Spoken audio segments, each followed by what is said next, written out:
Halo teman-teman, selamat datang di Value Stock. Hari ini saya akan membahas analisa fundamental Wika kuartal ketiga tahun 2020. Oke, ini disclaimer-nya. Yang pertama, ini merupakan sharing analisa fundamental, bukan ajakan beli, jual, ataupun hold suatu saham, dan keputusan investasi ada di tangan teman-teman selaku investor. Yang ketiga, dari analisa fundamental ini bisa dijadikan referensi untuk analisa saham-saham yang teman-teman miliki. Oke, pertama-tama kita masuk ke bisnis model dari Wika ini. Jadi untuk kegiatan usahanya bergerak di bidang usaha konstruksi. Untuk sumber income-nya berasal dari jasa konstruksinya. Untuk segmen usaha atau marketnya di Indonesia, terkait kasus hukum, saat saya melakukan analisa ini, saya menemukan adanya kasus hukum, yaitu kasus korupsi yang dilakukan oleh penjabat atau karyawannya. Terus untuk kepemilikan sahamnya dimiliki oleh negara sebesar 65,05%, masyarakat sebesar 34,94%, dan treasury sebesar 0,01%. Oke, kita masuk ke dari segi revenue-nya. Dari revenue-nya teman-teman bisa lihat dari 2014 sampai 2020 cukup beragam ya. Dan di 2020 kuartal 3 dengan 2019 kuartal 3 ini mengalami penurunan sebesar 43,2%. Dan kita asumsikan jika kuartal keempatnya memiliki kinerja yang sama dengan kuartal 3, maka sampai akhir tahun akan mengalami penurunan mencapai 49%. Terus dari segi net profitnya juga mengalami penurunan cukup signifikan di 2020 kuartal 3 ini mengalami penurunan 96,4%, hampir 100%. Dan kita asumsikan juga kuartal keempatnya memiliki kinerja yang sama dengan kuartal 3, maka sampai akhir tahun akan mengalami penurunan sebesar 97,1%. Hal ini disebabkan oleh force major ya atau pandemi. Dan teman-teman coba kalau teman-teman lihat dari 2014 sampai 2019 sebenarnya dari segi net profitnya selalu mengalami kenaikan. Terus dari segi asetnya mengalami penurunan sedikit sebesar 1,1%. Untuk dari segi hutangnya konsisten mengalami kenaikan dan mengalami kenaikan sebesar 5,6%. Untuk dari segi modalnya mengalami penurunan sedikit sebesar 15,7%. Dan ini karena mereka penurunan dari net profitnya sangat besar, itu yang membuat modalnya juga mengalami penurunan ya. Dan di mana membagikan dividen ya. Terus di sini adalah summary laporan keuangannya dari 2014 sampai 2020. Dan di sini saya akan banyak membahas tentang rasio keuangannya.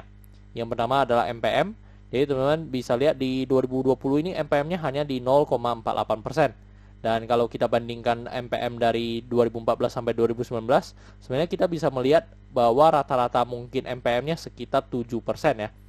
Terus ini dari 0,48% ini membuat EPS-nya menjadi 7 dan membuat PER-nya menjadi 275. Ini membuat PER-nya menjadi sangat tinggi karena EPS-nya mengalami penurunan yang sangat signifikan ya. Dan kalau dari segi harga memang mengalami kenaikan, tetapi kenaikannya tidak signifikan. Terus dari segi book value-nya teman-teman kita bisa mendapatkan di 1800. Dan kalau kita bandingkan dengan harga sekarang di 2050, maka kita bisa mendapatkan PBV-nya di 1,14 kali. Dan kalau kita bandingkan dengan sebelumnya mungkin selama 3-4 tahun terakhir di 2017 sampai dengan 2019 memang PBV-nya masih di bawah 1 ya teman-teman. Jadi kalau kita ambil rata-ratanya mungkin PBV sekarang masih dibilang cukup wajar. Terus dari segi DER-nya di 2,8 kali. Dan mungkin dari history juga dari 2014 memang DER-nya sudah di atas 1. Terus dari segi ROE karena net profit-nya mengalami penurunan signifikan membuat ROE-nya juga mengalami penurunan. Terus kalau dari segi ROA-nya di 0,11%. Oke teman-teman, saat video ini dibuat untuk harga dari Wika ini di 2050. Dan dari analisa fundamental saya bisa mendapatkan nilai intrinsic value dari Wika ini sebesar 2.800. Jadi memiliki margin of safety 36%.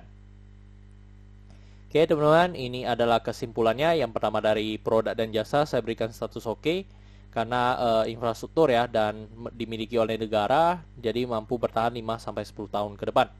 Untuk dari GCG saya berikan status oke karena memiliki pemegang saham mayoritas dan memang memiliki kasus hukum, tetapi kalau saya lihat dari KPK sudah menyelesaikannya ya.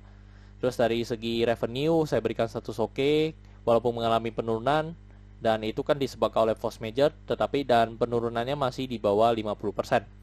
Dari net profit saya berikan status no karena penurunannya udah mencapai di atas 90%. Untuk aset saya berikan status no karena mengalami penurunan. Untuk liability saya berikan status no karena DER-nya di atas 1. Untuk book value saya berikan status no karena harga jual sekarang di atas harga book value-nya. Untuk secara sektor sebenarnya tidak ada hal yang perlu kita concern. Jika liability-nya no maka saya berikan status sektor no. Untuk ROE saya berikan status no karena net profitnya turun sangat signifikan membuat ROE-nya di bawah 9% atau 2 kali bunga deposito yang saya anut. Untuk margin of safety saya berikan status oke karena masih positif. Untuk dividen saya berikan status oke karena selama 5 tahun terakhir untuk Wika ini masih sangat royal membagikan dividen kepada investornya. Oke teman-teman, jadi kesimpulannya adalah 5/11 dan pertanyaannya adalah apakah saya akan membeli saham Wika ini. Teman-teman, sebenarnya untuk Wika ini saya masih observasi ya. Tetapi dalam satu sisi mungkin ada sentimen bagus ya di 2021 yang dimana mungkin proyek pemerintah dan ada isu-isu yang dimana ada pembangunan ya. Jadi mungkin Wika ini bisa menjadi suatu perusahaan yang prospek di tahun 2021 ini. Tetapi kembali lagi kalau dari saya memang masih observasi dan sebenarnya untuk status no di sini teman-teman ini belum bisa dikatakan patokan ya karena ini benar-benar hanya berdasarkan kuartal ketiganya, belum lagi kuartal keempatnya dan sebenarnya ini force major. Jadi kalau misalnya ini tidak ada force major mungkin Wika ini bisa dikatakan sangat bagus ya, yang dimana dari 2014 sampai 2019 teman-teman bisa melihat bahwa perusahaan ini mencetak net profit yang selalu meningkat. Oke teman-teman, jadi cukup sekian untuk video kali ini. Jangan lupa untuk like dan subscribe. Jangan lupa juga untuk follow saya di Instagram saya di royken13. Dan jika teman-teman ada kode saham yang ingin saya buatkan analisa seperti ini, silakan tinggalkan di kolom komentar untuk kode sahamnya. Oke teman-teman, see you in the next video. Bye-bye.